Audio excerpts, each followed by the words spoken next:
नमस्कार दोस्तों, स्वागत है आप सभी को। आज हम लोग कम्युनिटी हेल्थ नर्सिंग का आगे का इम्पोर्टेंट क्वेश्चन देखने जा रहे हैं। बहुत ही अच्छा क्वेश्चन है और बहुत ही इम्पोर्टेंट है आपके एग्ज़ाम के दृष्टिकोण से। आपके एग्ज़ाम में बहुत ज़्यादा क्वेश्चन इस टॉपिक से आते हैं, तो इसमें हम लोग लगभग 300 क्वेश्चन करके ये पीडीएफ से उसके बाद नया टॉपिक हम लोग स्टार्ट करेंगे, फिर दोबारा आएंगे क्योंकि इस टॉपिक से हमको ज़्यादा क्वेश्चन करने हैं। तो पहला क्वेश्चन हम लोग देखते हैं, परिवार जो नियोजन है उसके संकेत को लेकर है कि जैसे इंडिकेशन होता है ना, अगर हम बात करें तो आप रेलवे ट्रैकर पर जाते होंगे या रोड पे ही चलते हैं तो वहाँ पर क्या रहता है, जहाँ पर खतरा रहता है वहाँ पर लाल लाल इंडिकेशन से या तो इस तरीके से बना रहता है या इस तरीके से कुछ बना दिया जाता है। तो वो मतलब क्या है, एक तरीके से इंडिकेशन मतलब क्या, संकेत रहता है। और जैसे सोडियम का Na से लिखते थे, ये क्या है, उसका संकेत है। तो वही कह रहा है कि परिवार नियोजन का संकेत होता क्या है, किस आकृति, इसमें आकृति शब्द दिया गया है तो किस आकृति से उसको दिखाया जाता है। तो चलिए हम लोग इसके बारे में जानेंगे भी। और जो भी कैंडिडेट अभी तक भी क्लास नहीं ज्वाइन किए हैं, क्लास ज्वाइन कर लीजिए। आपको निश्चित ही क्लास से फ़ायदा होंगे, आपकी तैयारी बेहतर होंगे। और इस तरीके से हम आपको बताते हैं पूरे एक्सप्लेन करते हुए, ना कि आपको सिर्फ क्वेश्चन कराते हैं, पूरा एक्सप्लेनेशन देते हैं। जहाँ पर भी एक्सप्लेनेशन की ज़रूरत होती है वहाँ पर पूरा एक्सप्लेनेशन आपको मिलता है। किसी भी तरीके से क्वेश्चन को घुमा कर भी पूछेगा तो वो सारा तरीका हम आपको बताते हैं और बहुत ही सरल वे में हम आपको बताते हुए चलते हैं। और आपको जिस दिन थ्योरी होता है उस दिन थ्योरी का नोट्स भी आप लोगों को क्लास के ग्रुप में मिलते हैं। तो इसलिए ज़रूर इस नंबर पर 70 50 87 29 96 इस नंबर पर कॉल करके व्हाट्सअप करके आप लोग क्लास में ज़रूर जुड़ जाइएगा। अगर आपको बेहतर तैयारी करना है तो इससे अच्छा बेहतर तैयारी आपको कोई नहीं करवा सकता, जिस तरीके से हम आपको तैयारी करवा कर दे रहे हैं। कह रहा है कि परिवार नियोजन कार्यक्रम का संकेत क्या होता है, इसके बारे में हम बता दिए। संकेत कह रहा है मतलब इंडिकेशन, किस तरीके से उसको सूचित किया जाता है।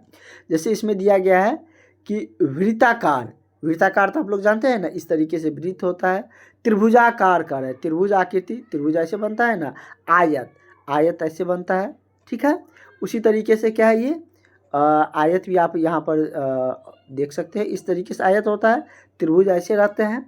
और यहाँ पर दिया गया है कि उल्टा त्रिभुज, ये तो सीधा त्रिभुज हो गया, उल्टा त्रिभुज कैसे होंगे, ऐसे बनेगा। मतलब कि आधार को ही ऊपर में दे देते हैं और शीर्ष बिंदु को क्या देते हैं, वर्टेक्स को नीचे में दे देते हैं। ये क्या हो गया, उल्टा त्रिभुज हो गया। तीन चारों का हम आकृति हम यहाँ पर दिखा दिए हैं। तो परिवार नियोजन का जो संकेत होता है, डिनोट जो किया जाता है, उसको उल्टा त्रिभुज से ही किए जाते हैं। इस तरीके से आकृति रहता है। तो अगर आप समझ जाइएगा, अगर आपको रिपोर्ट दिया जाता है डॉक्टर जी के द्वारा, आपके पास अगर रिपोर्ट आता है उसमें इस तरीके से इंडिकेशन लगा हुआ है, इस तरीके से इंडिकेशन है, तो वो किसका इंडिकेशन है, किसको सूचित कर रहा है, तो परिवार नियोजन का ये डिनोशन है, संकेत है, ठीक है। तो करेक्ट आंसर आपका क्या हो जाएगा, ऑप्शन नंबर सी हो जाएगा। आकृति भी हम आपको दिखा दिए। अगला क्वेश्चन है, अब परिवार नियोजन से क्वेश्चन आया है तो उसके बारे में हमको तो जानना पड़ेगा पूरा। कह रहा है कि परिवार नियोजन कार्यक्रम की शुरुआत हुई, मतलब कि कब शुरुआत हुआ था, या इस तरीके से भी पूछ सकता है कि परिवार नियोजन कार्यक्रम की शुरुआत हमारे देश में कब हुई, या लिखा रहेगा कि परिवार नियोजन कार्यक्रम की शुरुआत कब हुई। क्योंकि परिवार नियोजन कार्यक्रम हमारे देश से ही शुरू हुआ था, भारत से ही शुरू हुआ था। और बहुत सारे स्टूडेंट चीन और भारत में कन्फ्यूजन में रहते हैं, क्योंकि चीन की आबादी कुछ समय पहले हमारे देश से ज़्यादा थी। तो बहुत सारे कैंडिडेट के मन में आ जाते हैं कि चीन के ज़्यादा थी तो वही सोचा होगा परिवार नियोजन बारे में, लेकिन ऐसा बिल्कुल नहीं है। हमारे देश में ही परिवार नियोजन कार्यक्रम लाया गया था।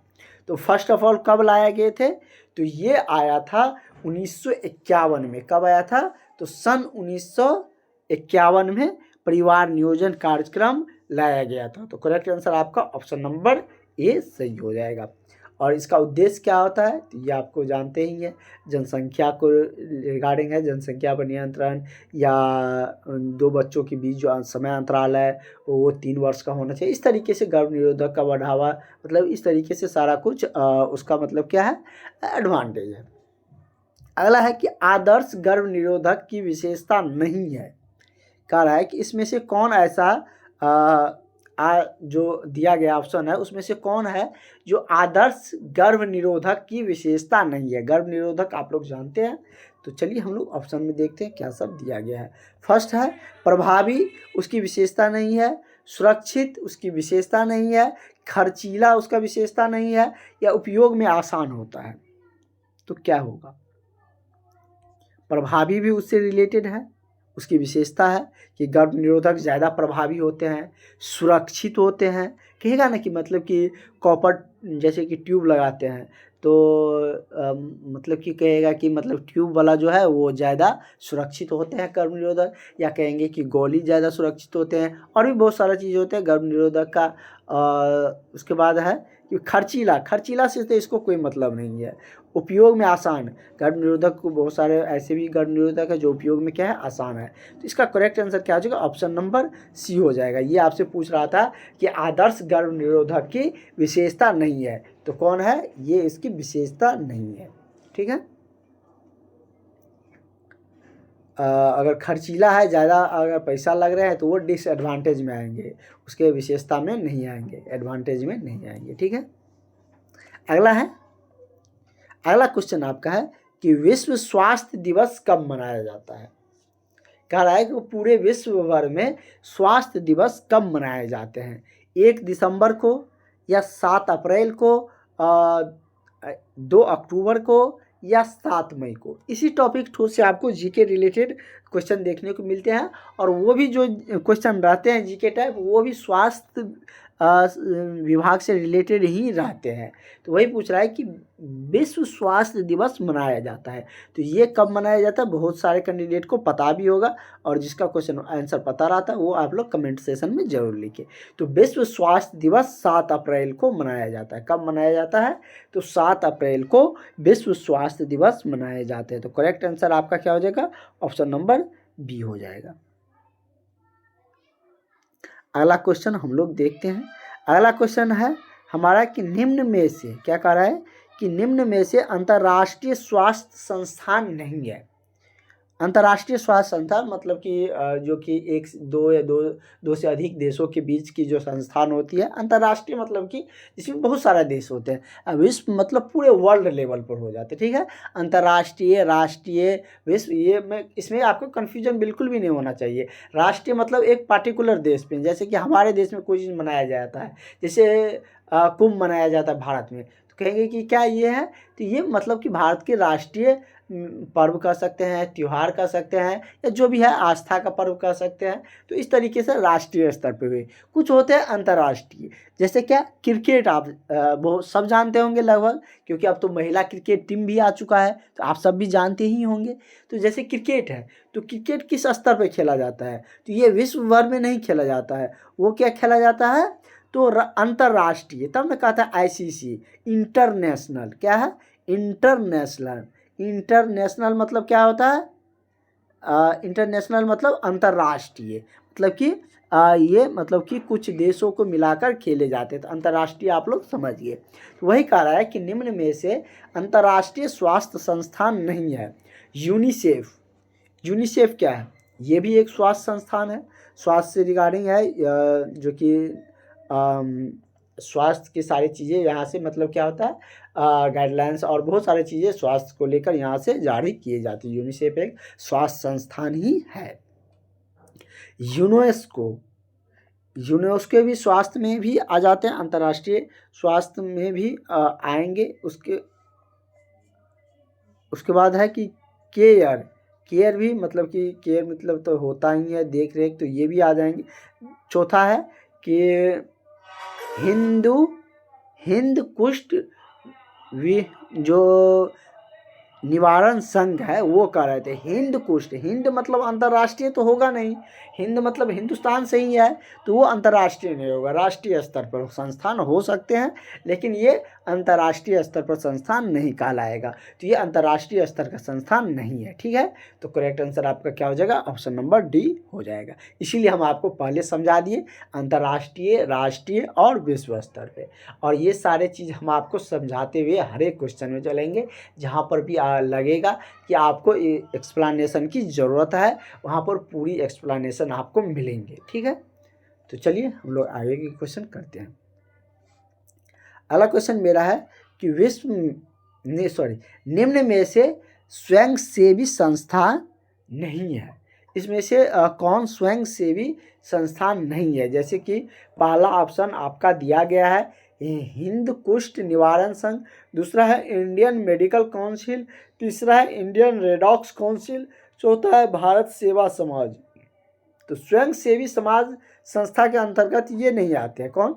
तो इंडियन मेडिकल काउंसिल ये इसमें नहीं आएंगे, तो स्वयंसेवी संस्थान के अंतर्गत में नहीं आएंगे। अगला क्वेश्चन हम लोग देखते हैं। अगला क्वेश्चन हमारा क्या कह रहा है, ये भी यूनिसेफ से और भी क्वेश्चन आपको देखने को मिलेंगे, ठीक है। तो यूनिसेफ यहाँ पर आपको मिल रहे हैं कि यूनिसेफ की स्थापना के बारे में पूछ रहा है। ये क्या है? तो यूनिसेफ एक स्वास्थ्य संस्थान है, इंटरनेशनल, अंतर्राष्ट्रीय क्या है? स्वास्थ्य संस्थान है। इंग्लिश में उसको इंटरनेशनल कहते हैं। तो कह रहा है कि उसका स्थापना कब हुई थी, मतलब कि यूनिसेफ की स्थापना कब हुई। और जैसे कि हमने आपको किसके बारे में, तो WHO के बारे में बता रखे हैं कि WHO की स्थापना 1900 कब हुई थी? 48 में, हमारे देश के आज़ादी के 1 साल बाद हुई थी। लेकिन यूनिसेफ की जो स्थापना है वो हमारे देश की आज़ादी से 1 साल पहले हो गया था, 1946 में ही आगे हो गया था। तो अब तो इसमें कन्फ्यूजन होंगे नहीं, क्योंकि हम अपने देश के आज़ादी से रिलेट करके बता दिए। ये तो नहीं भूलिएगा आप कि हमारा देश कब आज़ाद हुआ था, वो तो 1947 में आज़ाद हुआ था, ये तो सबको पता है। उसके अगला वर्ष WHO की वर्ल्ड हेल्थ ऑर्गेनाइजेशन की स्थापना हुई थी। उससे पहले 1 वर्ष पहले किसकी स्थापना हुई थी? तो यूनिसेफ की स्थापना हुई थी। तो करेक्ट आंसर आपका क्या हो जाएगा? आपका ऑप्शन नंबर ए सही हो जाएंगे। नेक्स्ट क्वेश्चन की तरफ हम लोग बढ़ते हैं। हमारा अगला क्वेश्चन है कि रेडॉक्स सोसाइटी की स्थापना किसने की थी? तो रेड क्रॉस है, रेड क्रॉस सोसाइटी की। तो रेड क्रॉस सोसाइटी की स्थापना हेनरी डुरांट ने किया था। कौन किया था? हेनरी डुरांट ने। तो करेक्ट आंसर क्या हो जाएगा?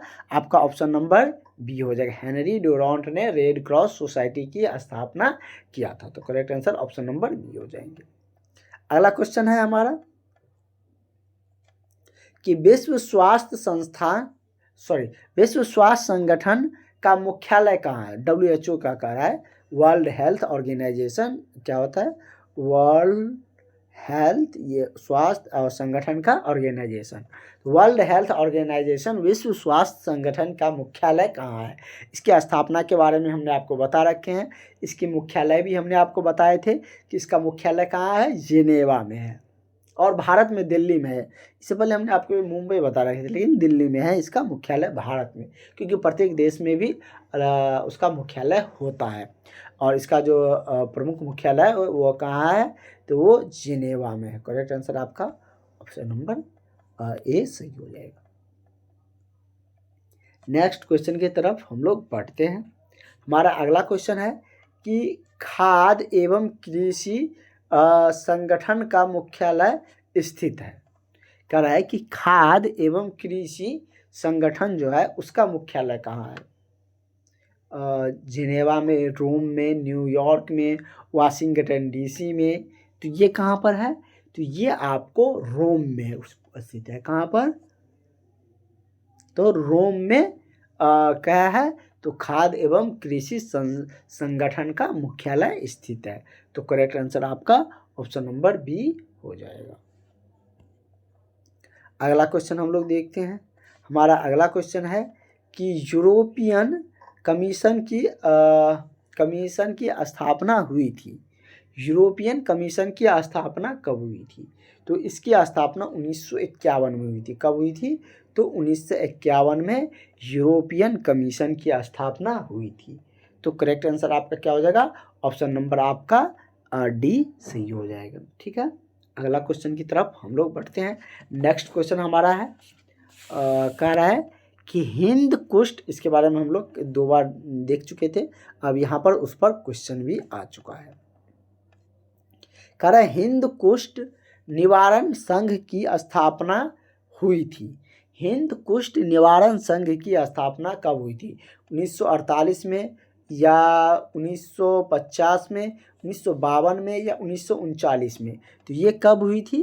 तो हिंद कुष्ठ निवारण संघ की जो स्थापना हुई थी वो 1950 में हुई थी। कब हुई थी? तो 1950 में हुई थी। ठीक है, याद रहेगा, क्योंकि WHO के दो और यूनिसेफ के स्थापना के बारे में हमने आपको बता ही दिए, उसको रिलेट करके बता दिए, कोई दिक्कत नहीं हुआ। और ये भी जब हमारा संविधान बना था उस वर्ष हुआ, 1950 में जब लागू हुआ था उसी वर्ष ये इसका क्या हुआ था? स्थापना हुआ था। अगला है कि समाज शास्त्र के जनक किसको कहा जाता है? सोशलिस्ट का जो जनक है उसको वो किसको कहा जाता है? मैक्स वेबर को, या सिसरो को, या आक्स्ट कोमटे को, या विनबीज को? ये किसको कहा जाता है? तो ये कहा जाता है आपको आक्स्ट कोमटे को। तो करेक्ट आंसर आपका ऑप्शन नंबर सी सही हो जाएगा। नेक्स्ट क्वेश्चन हम लोग का क्या कह रहा है?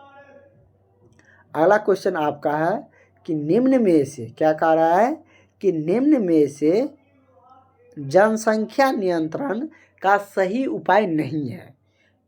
करेक्ट, जनसंख्या नियंत्रण का सही उपाय दिए गए ऑप्शन में से कौन नहीं है? वही है। तो पहला ऑप्शन है आपका कि प्रजनन दर बढ़ाना। क्या है? प्रजनन दर बढ़ाना। ये तो क्या है? मतलब जनसंख्या नियंत्रण का उपाय तो नहीं है, क्योंकि प्रजनन दर को घटाना जनसंख्या नियंत्रण का उपाय होगा, बढ़ाना तो उसका उपाय है होगा नहीं। तो यही हमारा करेक्ट आंसर हो जाएगा। दूसरा है कि परिवार नियोजन के साधन अपनाना, ये तो जनसंख्या नियंत्रण का उपाय है। शिक्षा का प्रसार करना, ये भी जनसंख्या नियंत्रण का उपाय है। स्त्रियों की सामाजिक स्थिति का सुधार होना, ये भी जनसंख्या नियंत्रण के उपाय होंगे, लेकिन ये नहीं होगा। तो करेक्ट आंसर यही हो जाएगा, क्योंकि आपको यही खोजना था कि इनमें से कौन जनसंख्या नियंत्रण का उपाय नहीं है। तो करेक्ट आंसर आपका ऑप्शन नंबर ए हो जाएगा। ठीक है, अगला क्वेश्चन है कि देह व्यापार रोकने हेतु, कह रहा है देह व्यापार को रोकने हेतु, देह व्यापार आप लोग जानते हैं, स्त्री एवं कन्याओं के अनैतिक व्यापार और अनुरोध अधिनियम कब लागू किया गया? जैसे होता है ना कि मतलब कि बहुत सारे स्त्रियां या गर्ल्स को कभी कभी किडनैप करके भी बेच दिया जाता है अलग अलग सिटी, अलग अलग शहरों में, अलग अलग मतलब कंट्री में। उन सब को रोकने के लिए एक व्यापार निरोधक अधिनियम कब बनाया गया था? तो ये बनाया गया था कब बनाया था? 1956 में। कब बनाया गया था? तो 1956 में ये बनाए गए थे। तो करेक्ट आंसर आपका ऑप्शन नंबर क्या हो जाएगा? बी इसका सही आंसर हो जाएंगे। अगला है कि दहेज निषेध, दहेज आप लोग जानते हैं ना, शादी में जो लिया जाता है। कह रहा है कि दहेज निषेध अधिनियम पारित हुआ। तो दहेज निषेध अधिनियम कब पारित हुआ गया था? तो ये नियम पारित किया गया था, इसी के तहत जब दहेज लेता है, अगर वो कोर्ट में मामला जाता है या पुलिस स्टेशन जाता है, तो उसको मतलब कि जिस पक्ष में भी दहेज का बात हुआ रहता है उसको मतलब गिरफ्तारी होते हैं इसी अधिनियम के तहत। ये कब पारित हुए थे? और ये सही भी था। तो ये आपका पारित हुआ था सन 20 मई 1961 को। कब हुआ था? 20 मई 1961 को पारित हुआ था, क्योंकि हमारे समाज में ये एक कुरीति के तौर पे देखे जाते हैं, क्योंकि दहेज प्रथा के कारण बहुत सारा लड़कियों का दमन भी होते हैं। कुछ माँ बाप नहीं चाहते रहते हैं, जिसके पास पैसा नहीं रहते हैं, कि हमें इस लड़कियाँ पैदा हो, क्योंकि उसको दहेज के तौर पर मोटे रकम देने होते हैं। तो ये सब एक मतलब कि समाज की डिमेरिट है, कुरीतियाँ हैं, और इन सब को रोकने के लिए, दहेज प्रथा को रोकने के लिए एक अधिनियम सन 1961 में पारित किया गया था भारत सरकार के द्वारा, जो कि अभी भी उसका सारा कुछ है। और उसी के तहत जब भी दहेज वाला मामला आता है तो उस अधिनियम के तहत उस पर मामला दर्ज किए जाते हैं। और वैसे अब बहुत सारा लोग शिक्षित भी हुए हैं, तो दहेज प्रथा थोड़ा बहुत कम भी हुआ है, लेकिन पूरी तरीके से हमारे समाज में गया अभी भी नहीं है।